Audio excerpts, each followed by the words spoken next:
The departure hall of Miami International Airport was alive with movement. Travelers dragging suitcases, flight attendants hurrying between gates, the distant hum of boarding announcements crackling through the speakers. At gate D14, a tall 17-year-old sat in a corner, his long legs stretched out, his posture relaxed yet somewhat withdrawn. Barron Trump had spent years mastering the art of blending in, despite being anything but ordinary. He kept his gaze on his phone, scrolling mindlessly, headphones resting around his neck. A first-class ticket was tucked in the front pocket of his hoodie. He had taken plenty of flights alone before, and yet something about this moment felt different, like the air had shifted, charged with an unseen tension. A sharp voice cut through the background noise. "Excuse me, young man." Barron looked up. A gate agent stood before him, older, wiry, with a stiff posture and a hardened expression. His name tag read Charlie Denton. "You sure you're in the right boarding group?"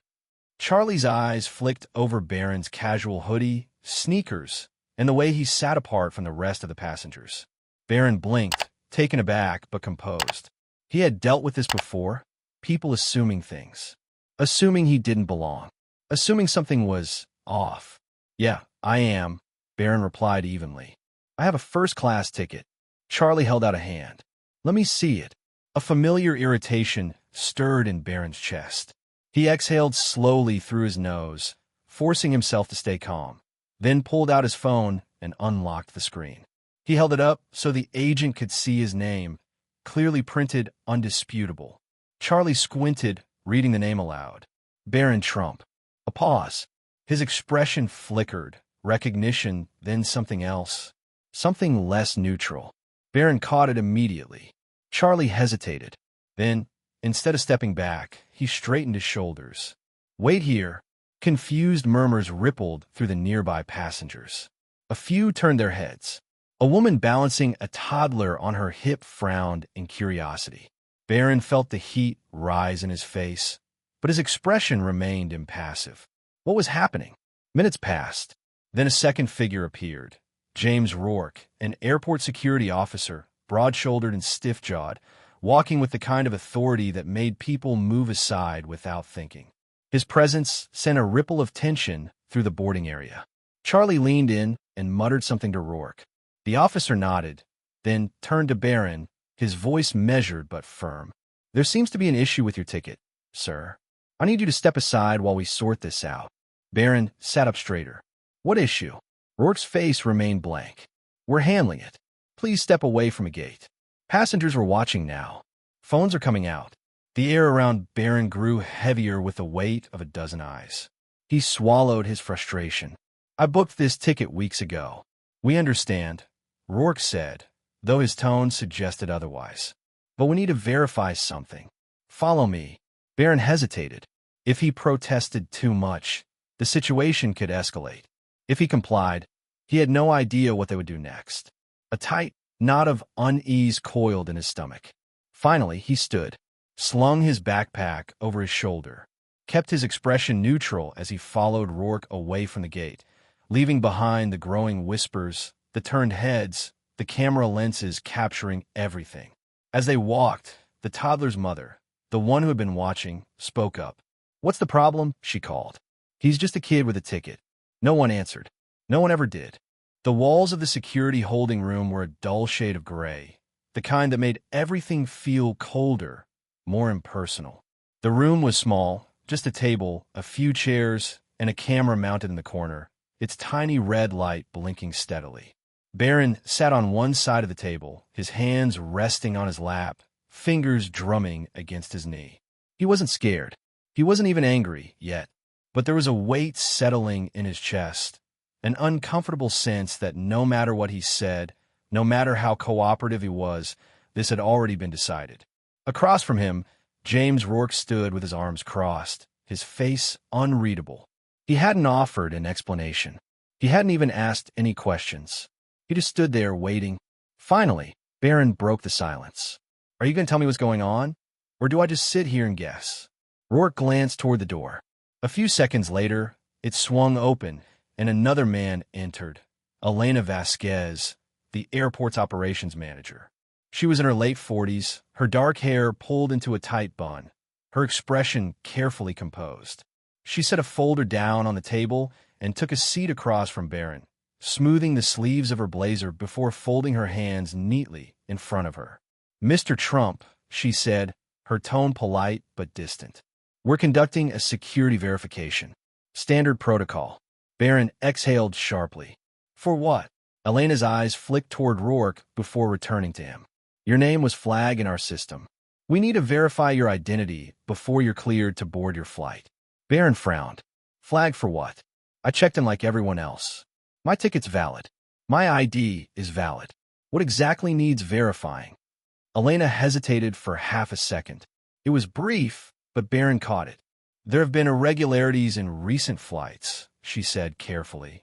"Unusual activity. We're just making sure everything is in order." Barron leaned back, crossing his arms. "And by unusual activity, you mean me?" Rourke shifted slightly, but neither of them answered. The realization settled in. They weren't going to say it out loud, but it was there. This wasn't about security. This was about him. Barron held their gaze, his frustration simmering beneath the surface. "Look, if you wanted to check my ID, you could have done it at the gate. If there was an actual problem, TSA would have flagged me at security. But instead, you pull me out of line, put me in a room, and expect me to believe this is just protocol?" Elena's lips pressed into a thin line. "We're following procedures, Mr. Trump." "Right. Procedures," Barron echoed, shaking his head. "Funny how those always seem to change depending on who's flying." Elena didn't react, but something flickered in her expression. Barron's phone buzzed in his pocket. He moved to take it out, but Rourke took a step forward. "You can't use your phone in here." Barron's jaw tightened. He could feel the situation closing in around him, tightening like a rope. "Fine," he muttered. Outside the room, the airport wasn't as quiet as it had been.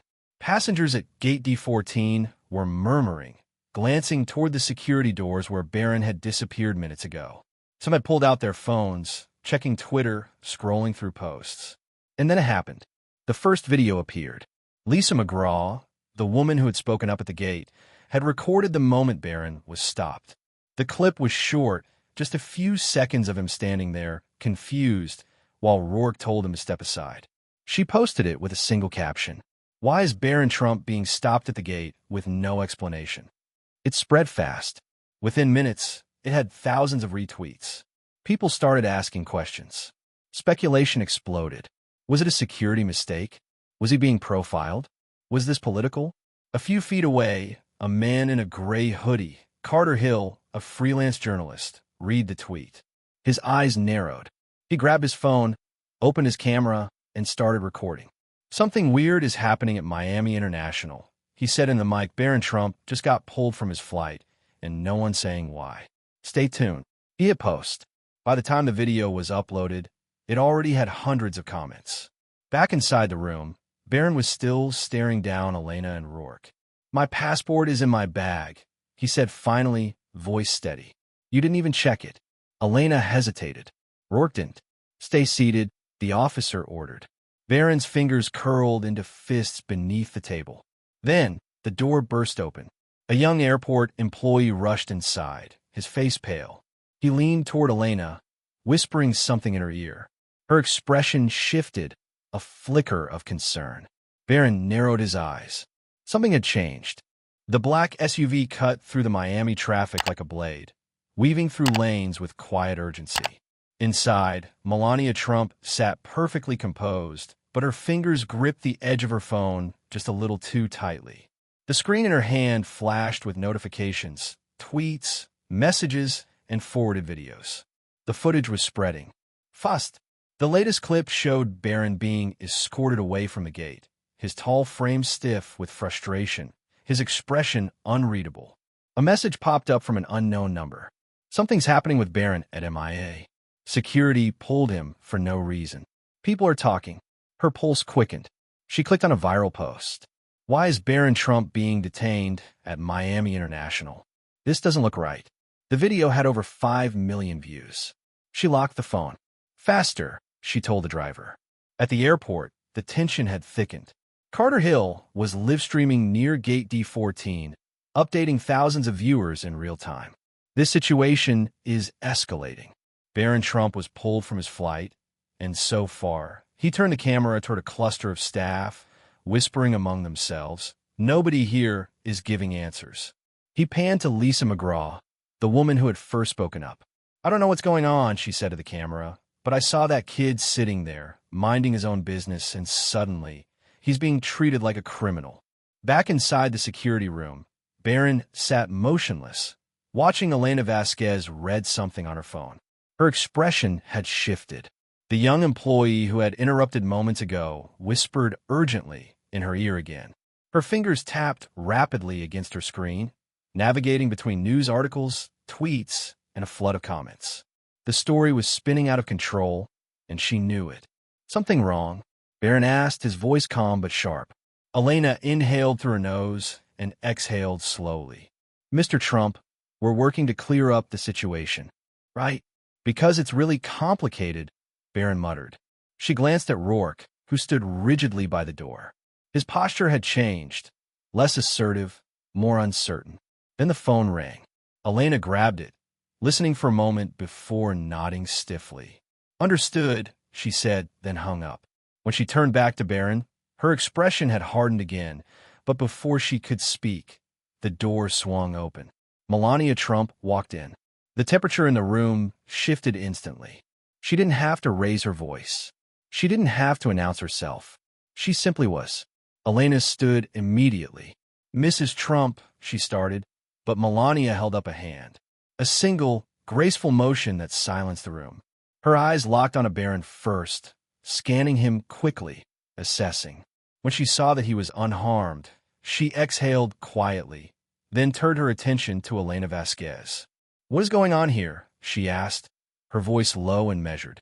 Elena hesitated. There was a misunderstanding. Melania tilted her head slightly, her expression unreadable. A misunderstanding. She let the words sit in the air.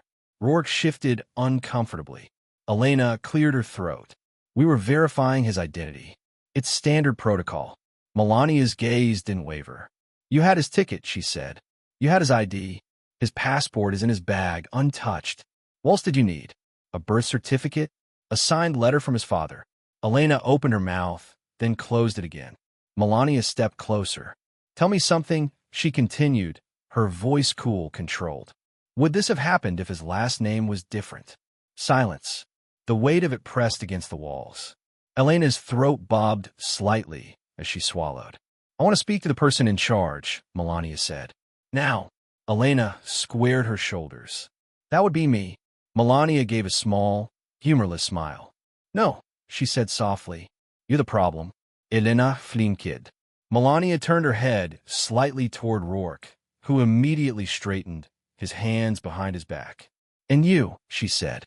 "You took a 17-year-old, pulled him out of line, put him in a locked room, and you still haven't told him why." Her voice didn't rise, but it cut. Elena finally found her words. "Mrs. Trump, this was a routine security check." "A routine security check that became a viral story," Melania interrupted. Elena's face paled slightly. Melania took a slow step forward. "Do you understand what you've done?" she asked. "You humiliated my son. You assumed something about him that wasn't true. And now," she gestured toward Elena's still-lit phone, the notifications still buzzing. "Now, the whole world is watching." Outside, the sound of voices was growing louder. Passengers, reporters, more cameras. Rourke glanced toward the door, as if considering an exit. Melania folded her arms. "So," she said, her voice like ice, "how are you going to fix this?" No one answered, but they all knew this was far from over. The atmosphere inside Miami International Airport had shifted. What started as a quiet, isolated incident had turned into something much bigger, something public, something impossible to ignore. At Gate D14, passengers weren't just waiting for their flights anymore. They were waiting for answers. Phones were still recording. Whispers had turned into speculation, and online, the story was spreading like wildfire. Inside the security room, Elena Vasquez felt the weight of it all pressing down on her. The tweets, the cameras, The fact that Melania Trump was standing in front of her, demanding answers with an icy calm that cut sharper than anger ever could. "You humiliated my son," Melania said, her voice measured, deliberate. "And now you will fix it." Elena swallowed, trying to find a way out, but there wasn't one. Melania stepped closer. "You will walk out there," she continued, nodding toward the crowded terminal beyond the glass doors, "and you will explain exactly what happened. Publicly." Elena hesitated. "Or," Melania added, her voice dipping lower, "we can let the news outlets handle it for you." That was the moment Richard Owens, the airport's head of communications, pushed through the door. He looked tense, his phone buzzing nonstop in his palm. "We have a situation," he muttered to Elena. Melania arched a brow. "Oh, now you realize that?" Richard cleared his throat, glancing at Barron, then at the security officers standing stiffly by the wall. "We need to control the narrative before this escalates further," he said. "I suggest." "You suggest," Melania interrupted, tilting her head. "That's adorable." Richard stopped cold. Melania's expression never wavered. "You don't control this anymore," she said. "I do." Elena exhaled sharply, defeated. "Fine," she muttered. "Let's go." Outside, the terminal had gone eerily quiet.